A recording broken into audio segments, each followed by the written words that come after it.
This episode is brought to you by the Roxbury Urban Dive Bar, located at 1743 Grafton Street, right on the corner there of Grafton, right across from the Scotiabank Center. Make sure to hit up Roxbury before a Moosehead game. You'll get a lot cheaper drinks, cheaper food than what you'll pay in there at the Scotiabank Center. At the Roxbury, $5 food all day, all night. You cannot beat that. They have a DJ 7 nights a week. On Sunday night, consider it Sin Sundays. That is an industry night. $3 shots and $6 doubles, $5 pints.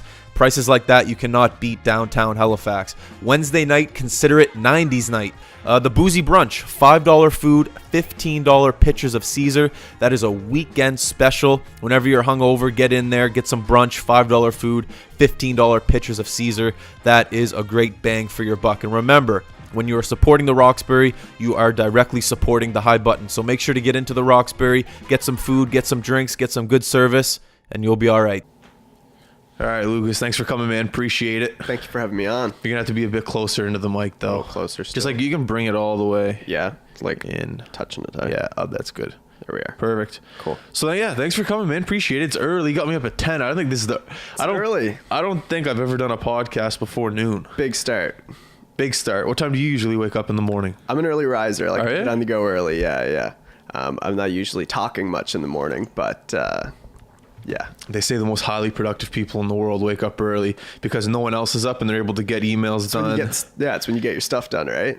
Get everything done. No one else is talking to you. You can just do whatever you want. Yeah, absolutely. I want to talk to you before we even get into the whole marketing aspect. I want to talk about the fact that you're from Newfoundland. I think that's cool. I've never been. We were talking about it. Am I the honorary Newfie on the pod? Am I the first? Jeez. You're questioning me here. There might have been another Newfoundland guy or girl. Top of my head, I don't know. But we'll say I'm the first. We'll say you're the first, sure. Yeah. Congrats.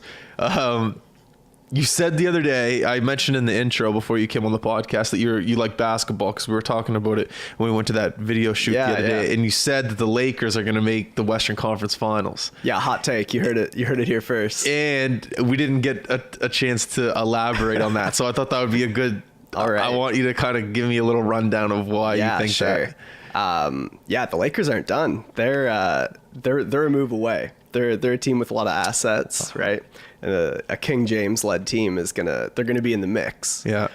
So I think they're in the mix, and then they're one superstar. They're gonna flip Lonzo, Ingram, one of those guys, and get another big name. You see Lillard or someone like that get in there. Yeah. I wouldn't bet against them going to the conference finals. Now, once they get into the Warriors, it's a whole nother situation. The Warriors don't look like the Warriors this year. Well, they're hurt. Yeah, a little beat up, a little banged up, you know. And there's a little drama in the dressing room, apparently. It's got to be tiring going to 4 straight finals, right? How do you get yourself up for that? It's like a December game against Memphis. Who's getting excited for that? You know? Yeah. Could you imagine being so numb to the NBA finals? Like right. you've been there 4 times. It's just like this is easy now. This is regular. Think of what's 82 times 4? That's a regular season. If you can't do it top of your head, no worries. I'm not plus a guy. playoffs. Plus playoffs, right? You're looking at they're playing 100 games a year, easy. And it's not just, an average game in Portland on a Tuesday. No. Playoff games are... They got put some mileage on you.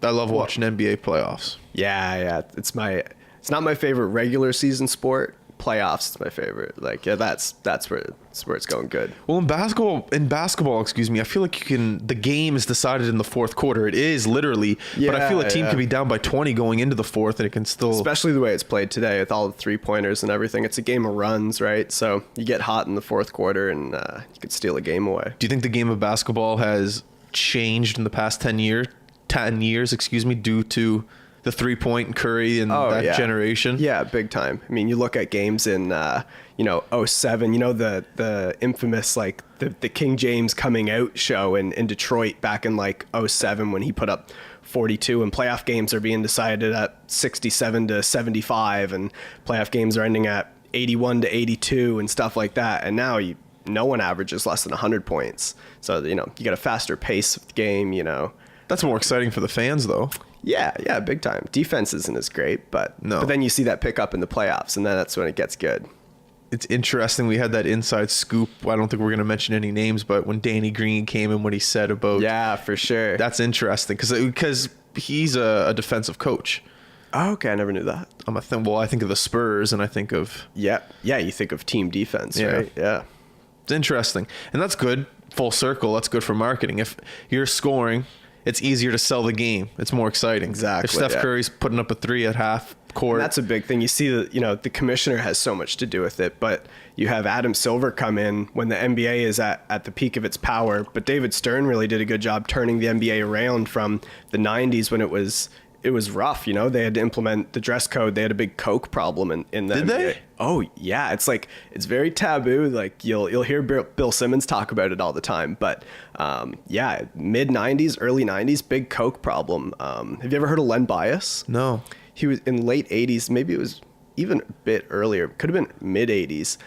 Second overall draft pick, played against Jordan in college ball, and you can hear old tapes of like Len Bias versus Michael Jordan going against each other in college. And the announcers, the way they're talking about him, they're equals. It's like, this guy's giving Jordan a run for his money. He was the second overall pick.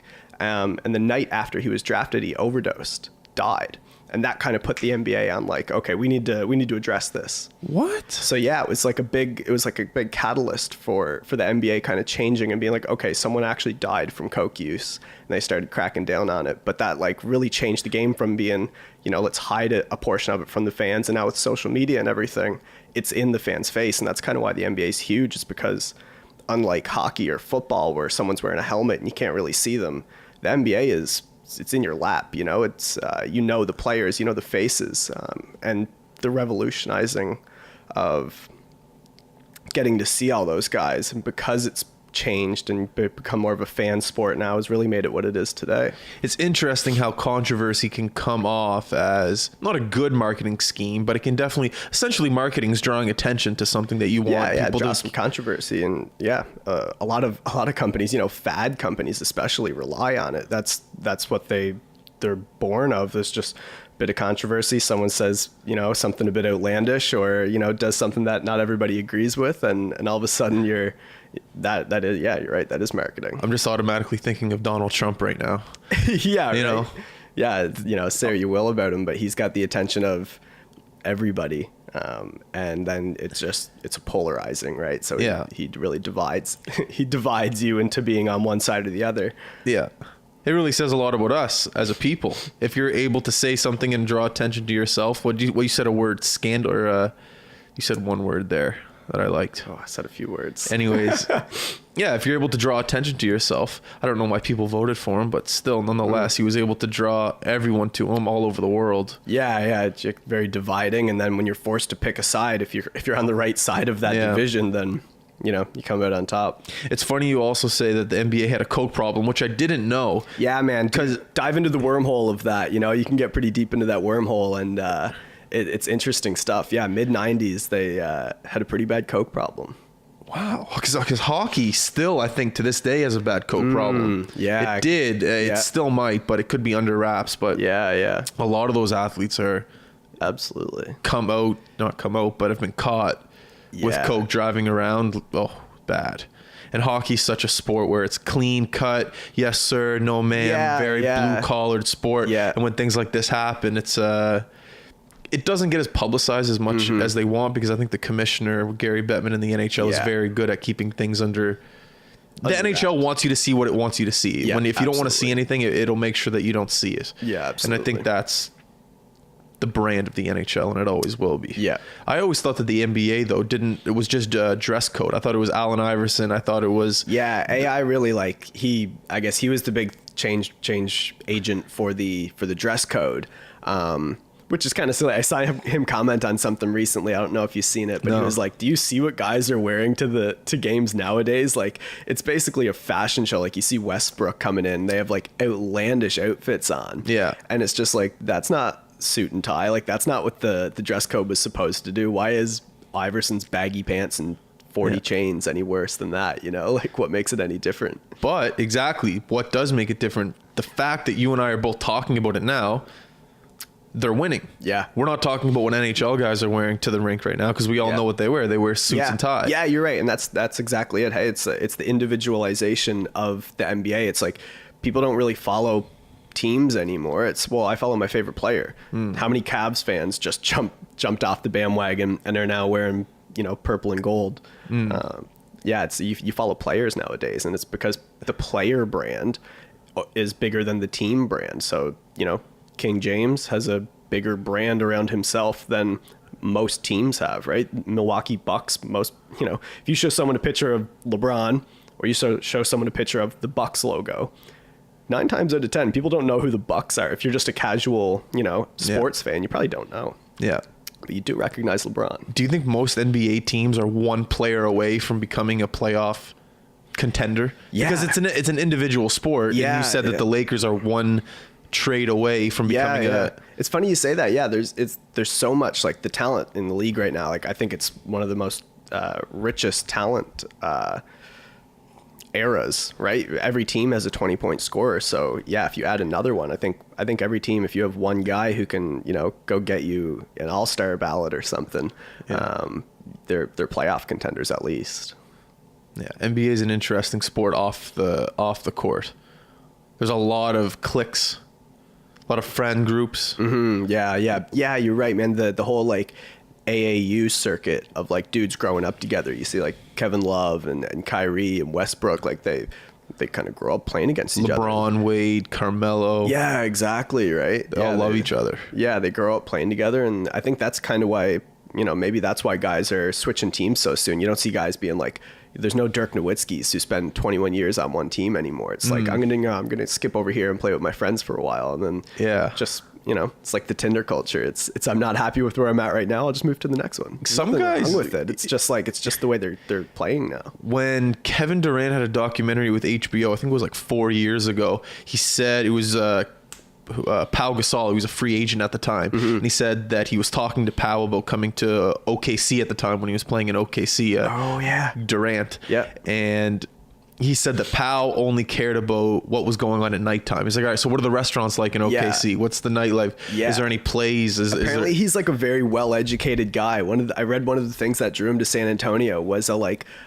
very renowned opera theater. Really? And I think I don't know if his parents are doctors or if he was planning on becoming a doctor had he not been an NBA player, but very like cultured individual. And one of the things that drew him to San Antonio was the opera scene. Yeah. So some guys just want to go to a city. Yeah.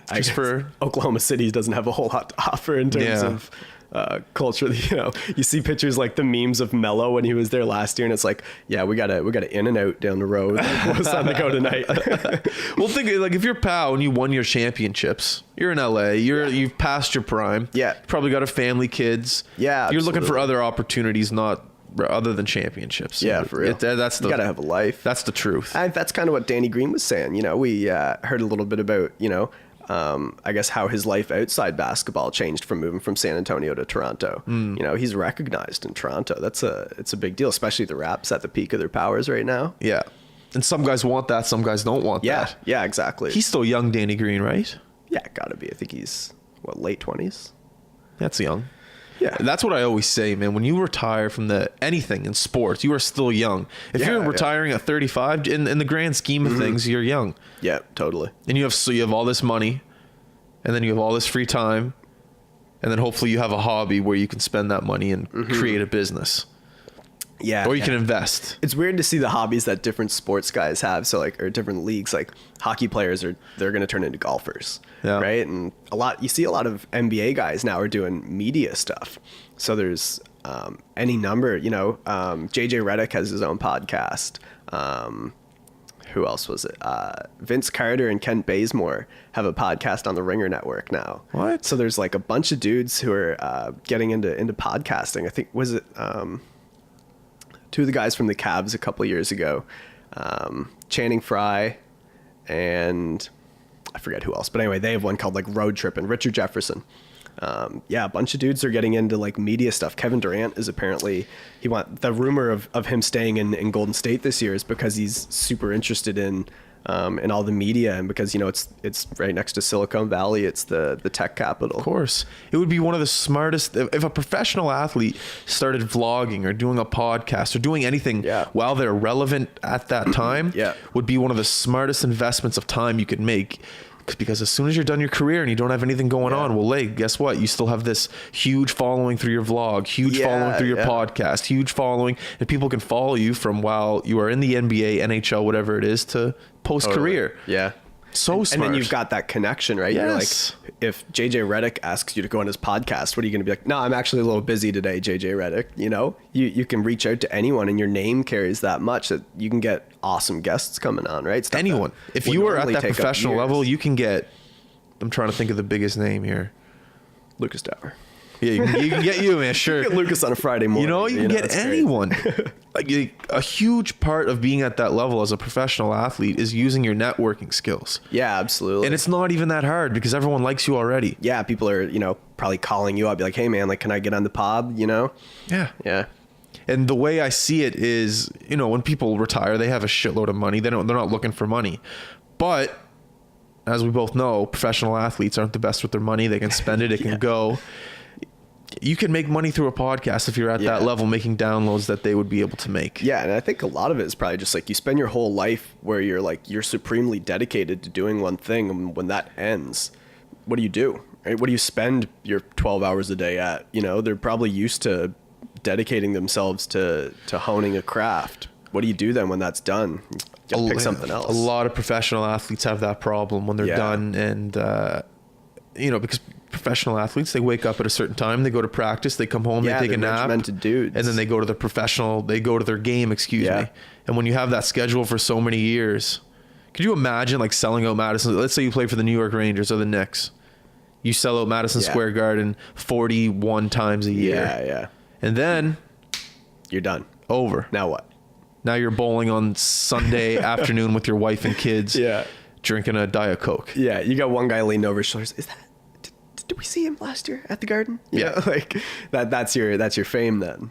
Like you can't tell me that wouldn't be difficult. Like you need to find that thrill. I was listening to the Spit and Chicklets podcast like 2-3 weeks ago, and Sean Avery was on. You know Sean Avery, of course. That's a good segue because he played in Madison Square Garden. Yeah, and he said the biggest thrill that he'll ever get again the closest thing he'll ever get to Madison Square Garden is being in a movie on a set with bombs going off, him acting, pretending to be a police officer. Yeah. So he said acting was helping him get through that stint, I guess, but it's hard to feel bad for him. You know what I mean? It's, you're in a movie. Tough luck, buddy. Yeah, it's tough. But yeah. Bad for Sean Avery in general. What's that? Hard to feel bad for Sean Avery in general. Yeah, unless he's on your team, right? He's one of those guys like you love him when he's on your team, hate him when he's not. Yeah. That's another thing that professional athletes could do is write books because he has two books out. Yeah, he has two books out. At the bookstore the other day. Think about the stories that you have as soon as your career is over. Yeah, of course. Rookie parties. Yeah. Like all the guys spending all that money at restaurants. Yeah. Airplanes. I don't know, top of my head, I can't really think of anything, but you know what I mean. Absolutely. Tons of stuff. Yeah. Yeah, just a wealth of anecdotal, just beauty, little drops of stories. You just have to be a little smart and you have to be charismatic. You can't throw guys under the bus because there's a lot of stories that you wouldn't be able to tell. Of course. There's some things that you can muster up. If you're a professional athlete, half of it is what happens outside of the rink or court. Yeah. Anyways, man, so tell me about Intro Fuel. Yeah. Your company. I mentioned it in the intro so people know what it is. Oh, cool. Yeah. Yeah. So, go ahead. I guess I'll a little bit about how I got into it anyway, or how it started. I was working at a company out in Fall River that does influencer marketing. They've been at it now for a few years. And so I was home back in Newfoundland for a weekend, and a few people, we have like a group message, right? Few of the guys at work, few of the girls and whatever. And they start messaging like, hey, can you get into your email? Like, I'm locked out. And then people start panicking. Like, I heard there's mass layoffs going on today.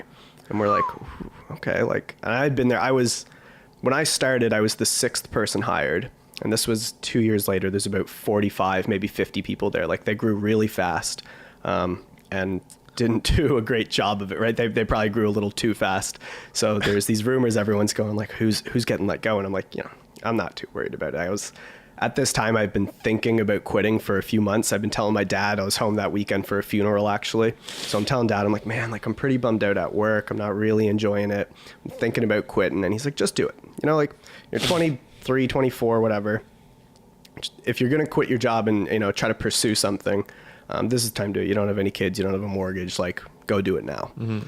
So I'm there and I'm like, man, maybe I will get laid off. And I've been one of the longest tenured employees at this point, consistently been a top performer. And then I'm locked out of my email and I'm like, oh shit, it's going down. Anyways, I'm kind of on edge. I'm like, I didn't know what to think of it. And then I get a call from my boss, and he's like, hey, look, like, I know it's a bit of a tough weekend for you being home anyways, but I've got some more bad news. And I just started smiling. I was like, oh, it's happening. And I was like, this is it. This is like the little kick in the ass, the little push that I needed to jump off and be like, okay, yeah, fuck it. Like, let's do my own thing here. Let's start a company. And I've been doing it, like, spend an hour or so in the evenings just picking away at some stuff. But then I was like, okay, let's do this like a real job. Like, let's treat it like a real job. Start at 9 a.m, finish up at 9. If there's more, obviously, there's more than a 9 to 5 with any startup. But I was like, let's put at least those hours into it. And we really haven't looked back. We signed our first client one day after we decided, okay, let's do this full time. And then we signed our second client a few days after that. And it was just like cold calling, like awkwardness of like, hey, do you guys know what influencers are? And they're like, no. And I'm like, well, let me tell you. So it's just, the hardest part was, telling people what we do, because it's so new. It's a bit foreign to small business owners. They're like, well, what's an influencer? I'm like, someone who just, they advocate for your brand. They have a big social following and they just ride for you. See, I think that's the most exciting part. I love cold calling and telling people about what we do. It's fun, but I hate it. Why do you hate it? It's just, I feel like I'm taking up someone's time, and it's like, if someone cold calls me, I'm just like, yeah, like put it in an email. And yeah, okay, I agree with you. I agree with you there. Do you like being cold called? No, hate it. Right? But I love doing it. You feel like you're taking, I don't know. I always feel like I'm just taking up someone's time, and I'm trying to sell them something, but I really just want to tell them about something so that they know about it. Be like, okay, your business could be out there.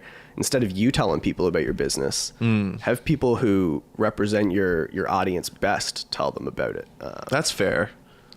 But I think my company, and I don't think it's a company, but your company, my company might be a little bit too small. So it's not like a word of mouth thing yet where.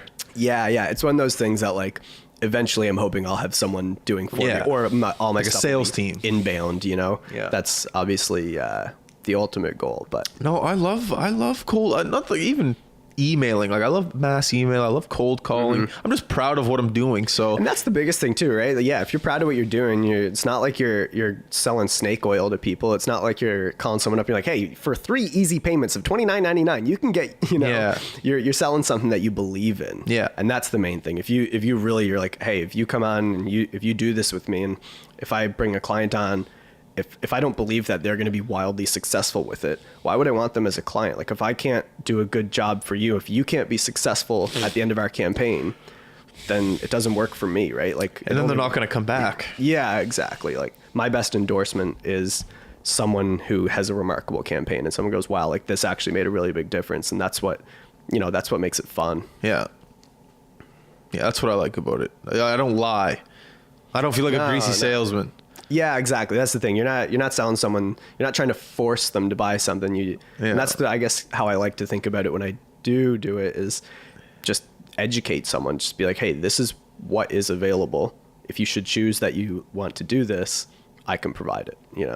And that's the biggest thing in sales. I think a lot of people offer these things but can't back it up. That's what I've heard from these sales courses that I've watched. Right. A lot of people promise these things and then just can't deliver. But if you're able to deliver this product and deliver an industry standard, I guess you could say, then you're made, you're set. Yeah, it's fun to, like, under promise, over deliver. Yes. Right? You want to set someone's expectations at a mark where they're happy, and then if you can go above and beyond that, well, you're winning. That's one of the best quotes. I don't know if it's a quote or a saying, whatever you call it. Under promise, over deliver. Yeah. Love it. It's a winning recipe, right? Funny story about that quote. How old was I? I was 22, 21. I was working as a concierge in a fancy hotel here in Halifax, and I heard the owner of Cabot Links, I forget his name, but he was just in the lobby, like, kind of talking to an investor, someone like, I don't know who the hell it was, but you could tell they were talking money. Yeah. And he goes to this guy that he was talking to, the investor. He's like, so, do you have any advice for me? Like, I'm trying to do something here, yada, yada, yada. And he said that thing. He's like, if there's one thing that I've learned in business and how to succeed and how to get ahead and, be a competitor with my competition, just whatever, get ahead. He just said, under promise, over deliver. Yeah. Yeah, that's the thing, right? Whatever client or however you interact with your customers, if at the end of your transaction, if at the end of your campaign, whatever it is, your meeting, if they leave happier than they expected to leave, then that's a good taste. Like what are their final thoughts on it? If they leave a little disappointed, if they leave satisfied, but if you can almost perpetually guarantee that they're going to leave happier than they expected to. You're going to get yourself some good word of mouth. What are some challenges that you've had starting the company? There must be a ton. Yeah, I guess, time management is obviously one thing. You're like, okay, I have 45 different things going on. How do I know when to really focus on one thing and then less focus on another thing? So then it's like throttling, right? So you're like, okay, I really need to put a lot of work in this week on task A, and you forget about task G, right? G. And then you're like, oh shit, I forgot about that. And then you got to, catch up, and I guess trying to, stay on top of things and not playing catch up and just being on top of things all the time. I'm terrible with keeping track of expenses and stuff. It's just, if you drive somewhere and you're like, okay, well that was actually an expense, so you have to record that. I'm like, God, it's that stuff that's just boring, repetitious, stuff that you kind of just have to get through. Yeah. And it's all in the year. I feel like with the industry you are in, nothing would be the same. I feel like every client would be different because the needs of every client would be different. So there's not a lot of consistency. It's a lot of change this, change that, change. Is that correct? Yeah, absolutely. You're right. So it's funny. I was talking to my partner the other night. As you know, he's in Thailand for a little while. Thailand. My man's. So we're talking about, our pricing model is a value added pricing model. So we don't charge by our hourly rate. We don't say, okay, well, these are our costs plus this. It's what value do we add to you? So if we're going to add $250,000 of value to you over the course of a year, how much do we charge then for that value? It's not we're going to spend 400 hours working on this and we charge $300 an hour. It's we add this much value. Now, how much do we think that, that's worth? So how do you find out how much value that you're adding to a company? How do you determine that? Well, different things, right? So the lifetime value of a customer. If we're going to acquire you 40 customers who are all worth X amount each, then that is, that's a good grasp at what kind of value we're going to bring. So let's say, how do you find out that those 40 customers went to the company? Do you ask the company? That's one of the toughest things with influencer marketing is it's not the most measurable marketing medium, right? So something like digital marketing where you can track clicks and you have an attribution model of okay, I put up this ad, this guy clicked on it, it cost me $4 to run the ad, and now I have them as a customer where they bought a $20 item, I have a $4 cost per acquisition. You can see exactly that. Okay. Influencer marketing at its finest is really for awareness. So I guess the way we like to talk about it is if you see a billboard and this brand is saying hey, we got awesome stuff. We, let's just say it's a Tim's billboard, and they're like, hey, we have great coffee. And you're like, yeah, I'm sure you do. Every coffee place is going to say you have great coffee, right? But if I'm your friend and I come up to you and I'm like, man, I had a wicked coffee the other day, had it at Tim's. You're going to be like, oh, haven't tried Tim's. Maybe I'll try it out. My buddy recommended it to me. Yeah. So that's kind of that's where we like to have our focus is, can we help you build your awareness? And when your awareness comes from people who have tried your product and are advocating for your product, it's a lot stronger than if it comes from the horse's mouth, from the brand, because of course the brand is going to tell you that it's, that it's great. Because they're paying you. Yeah, right. So if we get someone who's actually tried your product, and that's the thing, we don't just let's say Tim's was our customer, we wouldn't have an influencer just grab a Tim's cup and say, hey, this is great coffee. We'd make sure that they're already drinking Tim's. They already like the product. Okay. And then it's just them giving a natural referral. It's just hey, you guys, I like coffee. Do you guys like coffee? Yeah. Why don't you try this one? Yeah. And it's more natural, and it's more authentic. I think there's a million different stats for it of you're 15 times more likely to try a product when your friend refers it to you, or 5 times, whatever it is. It's just at the end of the day, you're more likely to trust a brand and believe a brand when your friend or someone that you trust refers it to you. They tell you about it. So yeah, that's kind of what we're built on. That's what I like about my advertising is I'll try to go after brands that I use on a day-to-day basis. I'm not really sure what kind of coffee I'm drinking, but I'm sure I'll check when I'm done and I'll give them a call. You know, it's things like that that I really try to reach for. And I agree with you. Also, when I do ad reads, I don't like to read off a script. I find it sounds too robotic. I like to have bullet points and then just kind of freestyle it, just as long as I have those points. Exactly. And that's what gives it like a little bit of nuanced, because if a brand gives you a script and they're like, hey, hit all these points, well, what if there are points in there that you as a customer actually want to contribute? So it might be like, they might say like, hey, our coffee is really strong, it's a Colombian bean, and you know, it's a great way to start your morning. But you might say, I actually really like roasting it and putting a little bit of milk in my coffee. And the brand doesn't know that maybe the coffee is really good with a little bit of milk. And obviously this is like very basic, but it's just whatever your unique experience is with the product matters. So if you contribute your unique experience, then that's going to match people who follow you, people who, you know, are in your inner circle.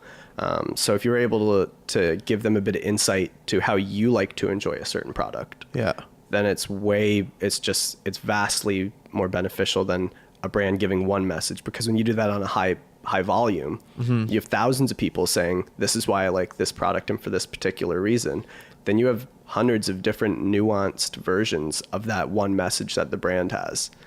It hits different people. So instead of one message at one massive group, say one message at 1 million people, you still get to hit 1 million people, but you get 100 different messages within that. So it's different micro audiences within your massive audience. I feel like a consumer can tell when you are not lying, but what am I trying to say? Yeah, when it's like forced, right? Yeah. So like a good product fit, right? So, and that's the thing. And that's when like, sometimes we'll work with different influencers and they might say, well, like, you know, or the brands might say, aren't you worried about people commenting on it and saying like sell out, or, what are you doing this for? You don't actually use this. And when people do that, they, you know, if I'm a vegan and some butcher comes to me and they're like, hey, would you like set up would you help us promote our butcher shop? And you're like, yeah, sure. What are you going to pay me? And they're like, we'll give you $1,000. And it's like, sure.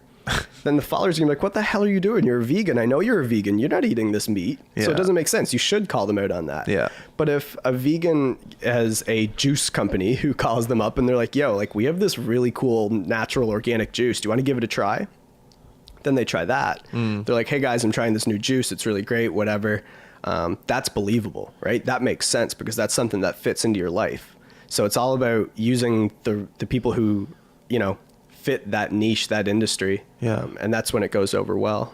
It's funny, as I get older and I watch commercials, I'm more intrigued. When I was younger, I'm like, fast forward, I really don't care, let's go. But as I get older, I really enjoy it. I enjoy watching it. I learn a lot. One thing I really love and I think works the best in marketing is emotional marketing. If you can get someone to cry during a commercial, you have won. Right. And there's some ones out there that are really good. There was one I was watching, it was in school actually. And it was about this guy. He walked to work every day. Sometimes it rained, sometimes it snowed, sometimes it was sunny. And there was always an old lady that was homeless on the side of the street, and he gave her a quarter every single day. And then one day at the end of the commercial, she wasn't there. And he ended up keep walking to work, and she had a job. Right. Or something like that. And it was a tearjerker. I was like, man, that worked. Like, I'm going to go look at that bank. Yeah, man. You see a commercial and like your eyes well up and you're like, damn, that's good. Yeah. It's Have you seen it airs around like March Madness time. It's called the Guinness Made of More campaign. I don't know. So it's like a bunch of dudes in a gym playing wheelchair basketball. Okay. And it's like this like nice, like soft kind of music behind. And it's like, you know, that's just a little bit of narration. Like one guy saying a few things about like what it means to be made of more and have character and, you know, some purpose. And then at the end of the game, you see everyone stand up and get out of their wheelchairs except for one guy. And you see that this guy in a wheelchair, all of his friends are there playing wheelchair basketball with him. Yeah. They get out and go for a pint and you're like, fuck. I've seen it. Right? You're like, that's good. It automatically, it makes me think, well, if I had a friend in a wheelchair, I'd do that. Yeah, that's what I'd be a good person I'd do that. Yeah. Put it, you know, around the holidays or around like March Madness or something when people are into basketball or watching that. And you're like, that's a good campaign. Like, I'm made of more. I'm gonna go try Guinness. Right? It's a skill set because there's some commercials out there that absolutely suck. I hate car commercials. All of them. Well, they're all the All same. the same. They stink. You want to hear a cool? You probably already know this, being who you are and what you do for a living. But I found this out 3 years ago. My buddy Ben Richardson. Shout out to Ben Richardson. He said to me one day, he goes, Justin, do you want to know why you never see Porsche commercials or Rolls Royce commercials on TV that much? And I'm like, why? And he goes, well, people that want to buy a Porsche, people that want to buy a Rolls Royce, people that want to buy a Lamborghini, they'll just go buy one. They don't need to be bribed on a television to go buy one. You're not going to make the decision. Maybe I might buy a Lamborghini today. It's just like a Yeah, but Toyota, people that can afford Toyotas and Hondas and, you know, I guess Audis too, they can be persuaded. Okay, maybe I will go buy maybe I will go buy a Toyota today. I found that kind of cool. Yeah, it's good. It's good insight. You don't need people that want to buy a Lamborghini don't need to be persuaded. Yeah, they're not going to be persuaded by a commercial. I thought that was kind of cool. Yeah, it's good.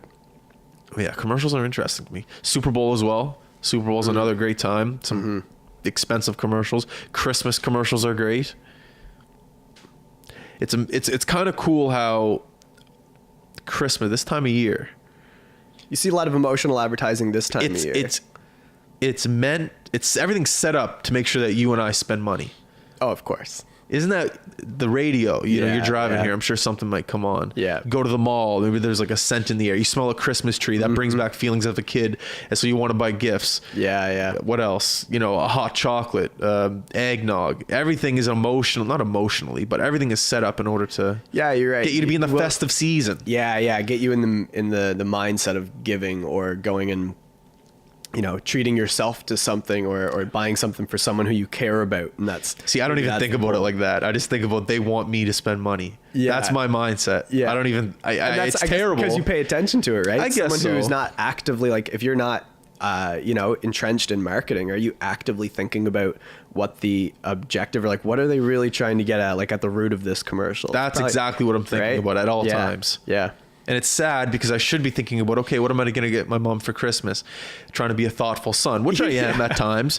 But at the end of the day, when I walk into a store, I think, okay, what's the scheme here? What are they trying to do? How are they trying to get me? Yeah, absolutely. But that's fun. And like you said, like commercials are better now. Like I pay attention to commercials. This is like, sometimes if I'm watching a shitty game and it's a blowout, maybe it's like, you know, a 32-point lead in the fourth and just like scrolling on my phone and then commercials come on. I'm like, phone goes down, start looking at the TV again. I'm like, what's on this? What's Geico saying? How can I save 10%? I was same topic, kind of off topic. I went to go get a haircut the other day and I'm sitting down in the chair, new place, never heard of it. Tommy Guns up in Larry UTech there. Cool place, whatever. It was right next to the gym, went to the gym, after the gym went and got a haircut. So I sat down, got a cut. The lady tried to upsell me probably 3 times. On 1, a haircut. On 2, a massage. They give you like a little neck massage. Wild. And what was the third one? A beverage. Okay. So I'm sitting there, like I say no the first time. Like, I'm here, just give me a little quick cut. I'm fine. Yeah. That's all I need. She got me on the massage. She got me. It was $10. So I was like, you know, I'm here. Yeah. Are they massaging you while they're giving you a haircut? No, so you get the haircut. Oh, okay. And what I found out was the haircut came with a shampoo. Right. So she's leaning me back to give me a shampoo and conditioner or whatever. I'm like, whoa, like I don't want that. Like I'm fine. She goes, well, you're paying for it either way. Like it comes in the price. So there I'm just like, oh, well, all right, well, go for it. Use some conditioner too while you're at it. I don't remember the last time someone washed or conditioned my hair. It was kind of weird, to be honest with you, but whatever. A little scalp massage. And then as soon as it's over, I'm about to get up. And she's like, all right, well, you know, would you like a massage? And in my head, I'm just thinking, no, she's going to win. Like, she's going to upsell me. Like, this is a scam. Get out, Justin. Going to be drinking pina coladas by the end of it. And you know what my thought process was? It's Christmas. Fuck it. Treat yourself. Treat myself. Right. So I'm sitting there, got a massage for 10 minutes after. I left. I honestly felt pretty incredible. Hey, well, right? What's wrong with it? But at the same time, I did enjoy it, but there was a side of me that's like, I can't enjoy this because I'm spending more money. Felt a little guilty about it. And that's what's wrong with me. Yeah. I can't. But nonetheless, Tommy Guns was a good play. It was a good spot. Good. Yeah. I like the beverage upsell. That's I didn't go for the beverage, but is that what they're offering? Yeah, but here's another thing I think they were trying to get me with. They said beverage, but it's not beer. It's Coke and water and Sprite. I've seen a few barbershops where you can get a beer while you're getting your haircut. And I was like, I like that. I'd be into that. There were some places in Halifax like 2 years ago that just gave you a beer without a liquor license. They didn't make you buy it. They just like, hey, you want a beer? Yeah, right. And some idiot ruined it for everyone, but whatever. Sin. It was a great time. Yeah, no doubt. Back in the day when you can, is it? I don't know if we could be snitching right now, but have you gotten a beer while you got a haircut around here? Not like here. Recently? There's a place in St. John's in Newfoundland. Yeah. I forget the Fog something. I forgot the name of it. Yeah. But they sold beer, and they had a liquor license and everything. It's a great time. But yeah, that's great, man. Have a beer while you're having your haircut, especially if it's you're just shooting the shit with the boys. You know, very similar. It's a good it's kind of like LeBron's barbershop. Yeah. Not pod, but little talk show type thing. Yeah, I don't know what that is. It's cool. Yeah, it's interesting. Do you think that the old school barbershop conversation has gone out the window due to the fact that people are on their phones when they get in there? Yeah, maybe, I don't know, maybe it's it might be the last genuine human interaction, because your phone's in, you're getting your hair cut, your phones should be in your pocket. But people that are waiting, they're on their phone, they're not talking. Yeah, you're right. It's sad to see people just mindlessly, just thumbs flicking. You can't go anywhere. And if you're the one person, if you're in a barbershop, say you sit down and everyone's on their phone, of course. No one's even looking at the magazines on the table. If you're the one dude who's looking to try to start a conversation, hey, what are you up to today, man? What are you getting done with your hair? Right? You're the weirdo. You're like, man, why is this guy trying to talk to me? It's everyone's uncomfortable. No one's uncomfortable in their own skin when they're in those situations. Here's what you do. Next time you're in an elevator with someone, just you and him or her, 9 times out of 10 they'll take their phone out and just start looking at their phone because 100%. They don't want to make eye contact with you or talk. Contact. Yeah, that's the worst. And if you're in an elevator and someone chooses not to make eye contact, it's not like you're walking down the road and maybe you're looking at other things and you actually didn't see me walk by. But if you're in an elevator, I'm there. Oh yeah, just say hi. How you doing? Be a person. How's your day going? How's it going? Give me the obligatory how you doing? Yeah. Right, little nod. Yeah. How's it going? Just how's life? Yeah. Hey, life's good. How's your life? Good. All right, I'll see you later. It's been real. We're all one big family. Just say hey. But I always see the other side of things. People, it's not going to get any better, man. No, absolutely. You know what I mean? Not. It's like you see people in grocery stores with AirPods in or headphones and stuff, and you're like, really, you that important? You need to be totally isolated? And then I'm find myself listening to a podcast and I have to go get groceries and I'm I should finish this while I'm doing grocery shopping. It's just, you know what I bought the other day? It was a Google mini home thing. How is it? It's awesome, but it's kind of scary. Yeah, it picks up all your conversations, yeah. So it's in my room there, and I remember I was talking to, I was in there the other day and I was talking to someone about Club Monaco. I wanted to get something from Club Monaco, and the next thing you know, I'm looking at my Instagram, Club Monaco ads. Yeah, that's the creepiest stuff, man. And I have a digital marketing background, so I know, I get the whole you're on a website and then they pixel you or they cookie you, whatever you want to call it, and then you see ads for them all the time. Okay, well that makes sense. I know how that happens. But when you're talking about some random shit and then all of a sudden on Instagram you see ads for it, you're like, man, how did they know? That's creepy. That's that's so invasive, Yeah. I don't think people will ever get comfortable with that, but we've kind of we've accepted it. It's I talked about going on a trip to Venezuela. I'm going to see some ads for Venezuela booking, right? I guarantee your phone will be Venezuela booking ads. Yeah, it's creepy. You're I didn't authorize this. I didn't say this was okay. And they're saying soon you're going to be able to transport thought. A word? Have you heard of this? No. This could be way out there. I could be completely wrong, but I'm going to talk about it anyways because it sounds fun. Mm-hmm. So, same thing with the Google Mini, except you don't have to say, okay, Google, play John Mayer. You just have to think of it, and then it'll play it. So, what do you have to wear a special neuron hat? Man. I don't know. I do not know. You know that in Halifax now, the new convention center, they built pods on the top of the building because flying cars are going to be a real thing within 15 years. So they have not a helicopter pad, just pods for flying cars. No way. Buildings in New York. They're building buildings in New York with pods on top because flying cars is that's wild. real. That's crazy. I shouldn't say flying cars, but maybe like a drone. Or Yeah, something, yeah, like big to deliver things, like personal drones for like Amazon. Yeah. Deliver packages. Amazon's drone stuff like for deliveries is just crazy. If you're working for Amazon or Canada Post, UPS, all these mail companies, are you a little nervous right now? I think you've got to be, right? Like they're openly talking about this as something that they're trying to do. On the topic of, crazy advertising, the thought ads, in certain parts of Asia, I believe, and they've been beta testing this for years now, but it's billboards that have facial recognition. So it builds a digital profile of you and sees you walking down the road, and it's like, oh, that's Justin. Oh, come on. He likes hockey. I'm going to show him an ad for Dower. I'm going to show him a Dower, hockey ad, and it'll change as each individual person in real time walks down the road and show you an ad for you, not your demographic or like your grouping that you've been put into, not a 20 to 25-year-old white male.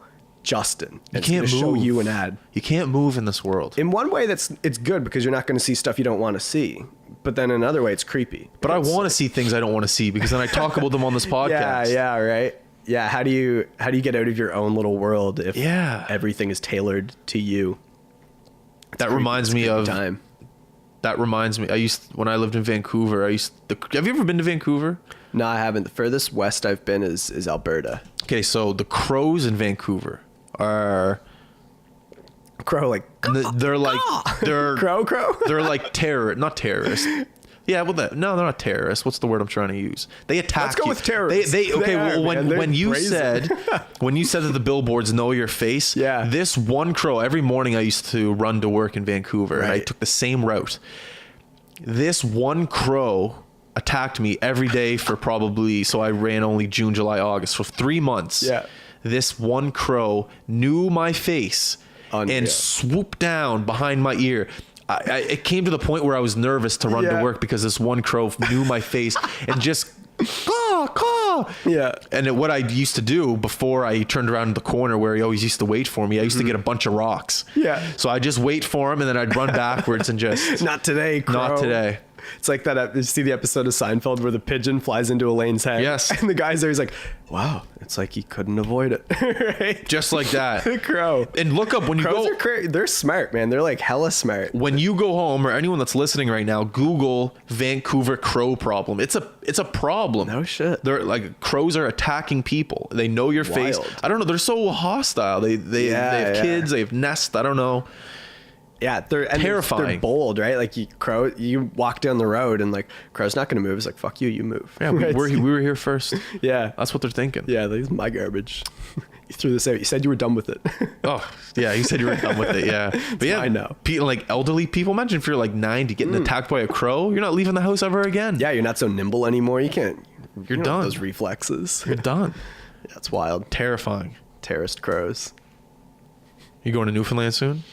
I am. When are you going? For Christmas. I drive back on the 17th. So you're driving back. Yeah, man. It's such bullshit. It's like a 45-minute flight, and it's like, oh no, Lucas, choose to take the more expensive 14-hour route. that's the way to go. You taking the dog? Yeah, exactly. So being a good boyfriend, letting the girlfriend fly home. Yeah. It's nuts. It's like $350 round trip to fly, and then it's like $400-500 to drive, and it takes 15 times as long. Are there any Newfoundland Christmas traditions? Like I know they have screeched. I don't know if that's a Christmas tradition or mummering.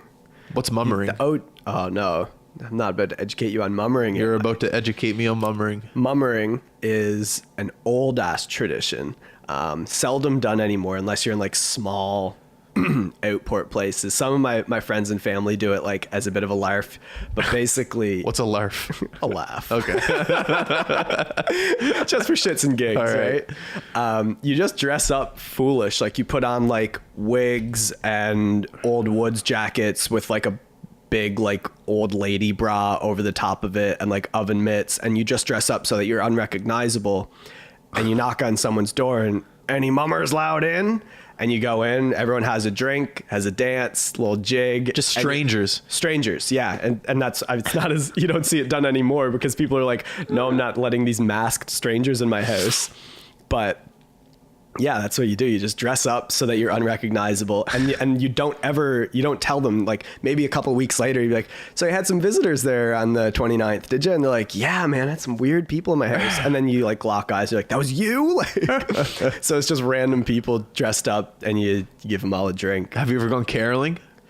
No, not much. Don't have the pipes for it. Has a caroler ever came to your house? Yeah, awkward, right? My question is, what do you do when the carolers are over? Do you clap? Do you say good job? Do you say thank you? What do you say? We had carolers come to work last year at the office when I was an employed man.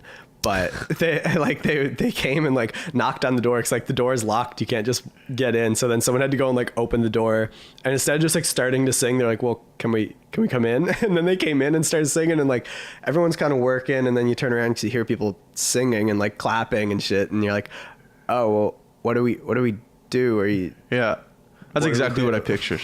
Yeah, it's one person just starts the right slow clap. I've always pictured. For some reason, this bit has never been done on a television show or movie, but the carolers that go to a house where someone doesn't want them.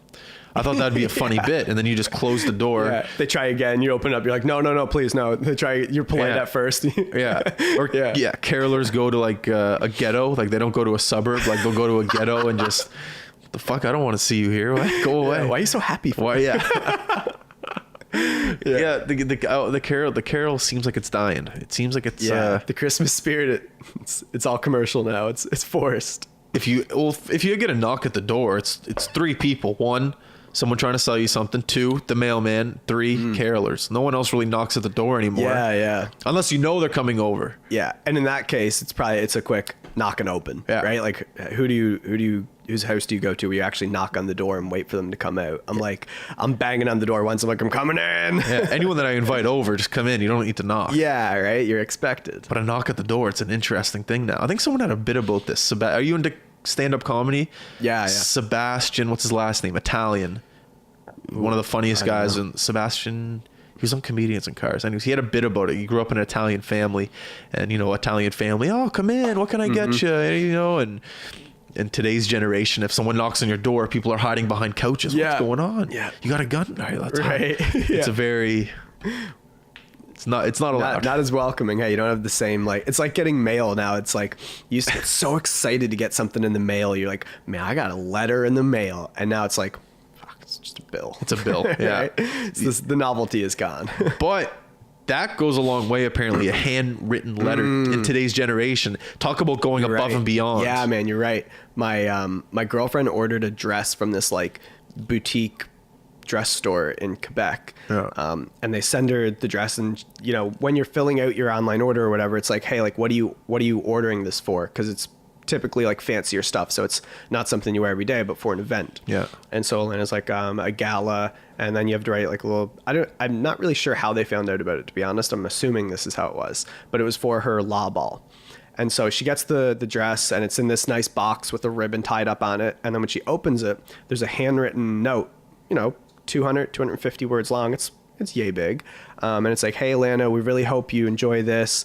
Have a great night at your law ball. You're really going to look great in this dress. Your friends at whatever, I wish I could remember the name of it, but this boutique. And a few different people I've told this story to have been like, I've ordered something from there. I know them. And like, they do this. And like, that is awesome. And she kept the packaging for like 3 months. She's like, this is awesome.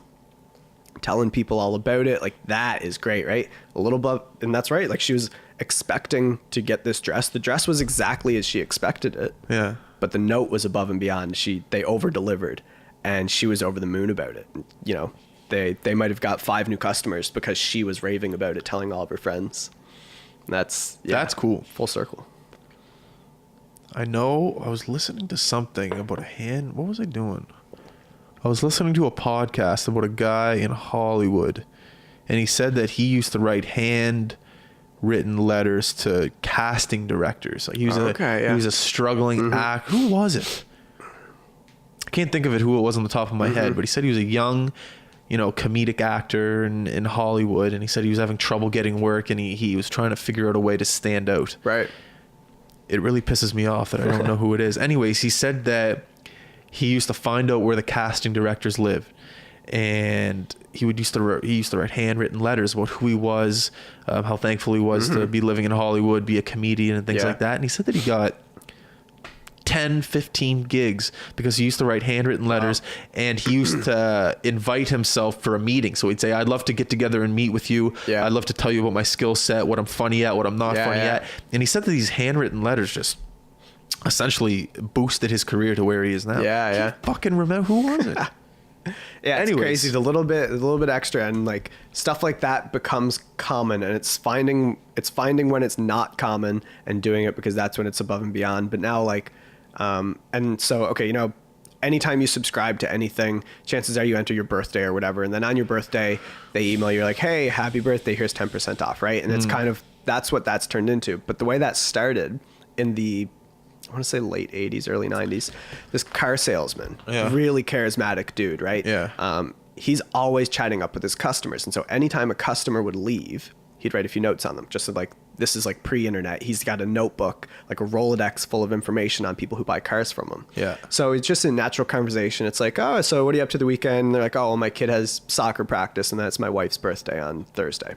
So he writes this down, and then on the day of the soccer tournament, maybe he gives them a call. Hey, good luck on Jenny's soccer tournament this weekend, or sends the wife a bouquet of flowers or whatever on her birthday. And there's no database. This is just this guy going, well, if I'm friends with my customers, what are the odds that they're going to go somewhere else the next time they have to buy a car? Immediately became, radically successful.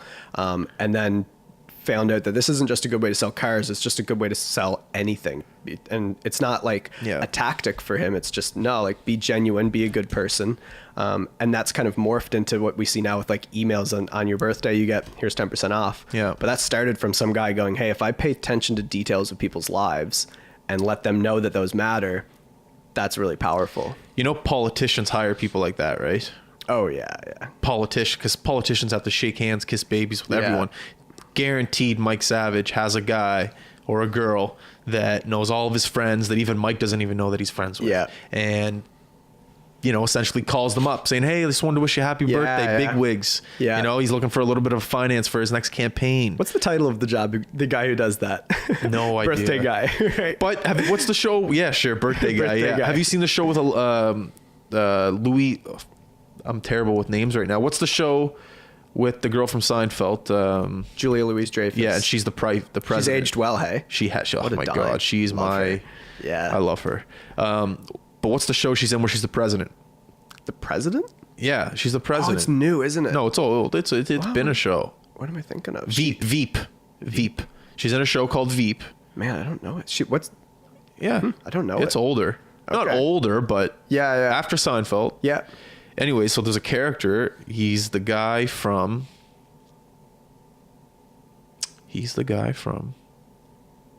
We're having a rough go at names here. Terrible. It's too early. What's the show where they're all really smart? There's like 4 of them. Big Bang Theory. So I think he's in Big Bang Theory. No, he's not in Big Bang Theory. Arrested Development. He's in Arrested Development. Anyways, he is her backup. So anytime she goes into a meeting, she's like, all right, who is this? And then she just whispers into her ear, okay, this is Donald Glover. Right. So it's kind of cool. There's definitely guys like that. Yeah, for sure. I'd like to meet one. It's like, what are you like? You're the information jockey, right? Like, going into a meeting, call up your mans, be like, hey, I'm going into a meeting with, client X. What's the lowdown on him? And then he tells you, okay, he has 2 kids, a daughter. The daughter plays soccer. The wife is a surgeon. Do you watch The Office? Yeah, of course. Have you seen the one where Michael has like a list of, it's just like a little flip book on his big clients and like a little note on the back of them. He goes, I've color coded it. And so it's like, one of them is like, it just says like gay son and it's marked in green. And he goes, and Dwight steals it and he goes, so tell me about your gay son. And Michael goes, I've color coded them. Green means go. So I can go ahead and shut up about it. Like, too funny, man. That show is hilarious. The writing, I don't know what's better, the writing or just Michael Scott. Yeah, I know, right? So good. Yeah. If there's ever a time killer, you want to kill some time, watch an episode of The Office. Yeah, I've done it. I've watched too much of The Office. I think I'm on like 4th lap around the sun with it now. Oh, you just binge it. It's hilarious. You binge it once and you're like, that was great. I think I'm going to watch that again. And then you find yourself, you're like, I really like seasons 2 through 5, so I'm just going to rewatch those. And then you're like eating at dinner and you're like, I'm alone. I need some company. Yeah. Flick on a random episode of The Office then. Once you got your laps in, you know. All right, man, we're coming up on an hour here. We got to wrap it up. It's been a real hour. It's been good. How long did you think that was? Didn't feel like an hour. That's what everyone says. The fact that you're not looking at the screen and I am, I think that if I was over there and wasn't looking. Right. It's the Friday mornings, man. They fly by. It's a beautiful Friday morning here in Halifax. It is beautiful. What are you doing the rest of the day? It's the girlfriend's birthday. Oh, boy. Yeah, gonna get some pad thai, maybe watch some Netflix or something, try to relax a little. Did you get her a gift? Of course. You can tell me because she's not going to hear this. Yeah, of course. So girlfriend's a big Harry Potter fan. Harry Potter. So we've been through Harry Potter once. She's got all the books. So I got her the DVD collection, a DVD, input thing, because who watches DVDs anymore? But like all the streams are bullshit. They're shitty. So like it's always lagging when we try to stream it. So I was like, okay, I'm gonna get like a portable DVD plug-in that I can plug into my laptop or onto the TV. There you go. Got the DVD box set, and she's much smarter than me. So I got her Harry Potter Trivial Pursuit, so she can beat me in that. And so that's what you're probably gonna do tonight. You'll play Harry Potter. I hope so. It'd be a good night. Watch some Harry Potter, get my ass whooped in Trivial Pursuit. There you go. That would be a good Friday. Yeah, man. Thanks for coming. Thanks for having me. It's been great. Yeah, you're a great storyteller, good talker. Excellent. Well, we'll have to do it again. Yeah, you come back for sure. Yeah. All right, everyone listening, thank you very much for tuning in. There is a lot of things on the internet, a lot of crap, and the fact that you tuned in here with me at the High Button, I do truly appreciate it. If you could do me a quick favor, go to all of our social media outlets, subscribe, and comment. Go to iTunes, YouTube, Facebook, Instagram, Twitter, all that good stuff. I would do truly appreciate it. We are out. Peace.